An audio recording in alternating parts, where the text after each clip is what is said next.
August Sander nació en Alemania en el año 1876.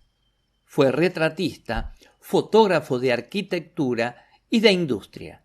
Trabajó como minero al mismo tiempo que se dedicaba a la fotografía, pero no lo hizo profesionalmente hasta el año 1902. En 1910 comienza un catálogo de la sociedad contemporánea alemana a través de una serie de retratos.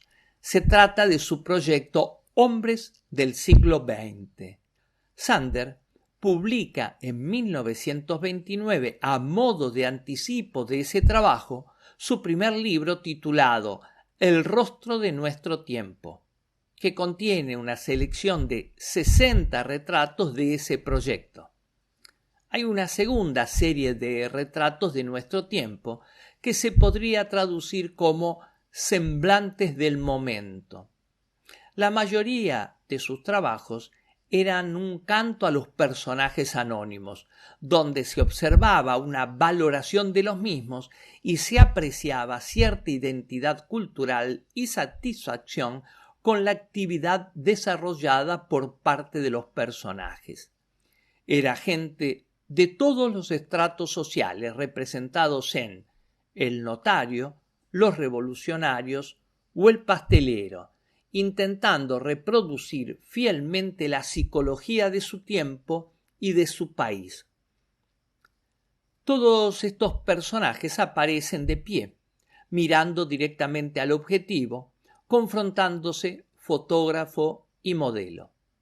Finalmente, su trabajo, Hombres del siglo XX, está dividido en 7 secciones. El campesino, el artesano, la mujer, los trabajadores cualificados, los artistas, la gran ciudad y los últimos hombres, dedicado a marginales, enfermos y ancianos. Fue el único fotógrafo profesional perseguido por los nazis. Destruyeron sus libros porque había colaborado con la edición de panfletos anarquistas junto a su hijo Erich. Pese a que prohibieron la publicación de sus trabajos, le permitieron mantener su establecimiento. Pero a partir de ese momento se dedicó a los paisajes de la cuenca del Rin. Murió en 1964.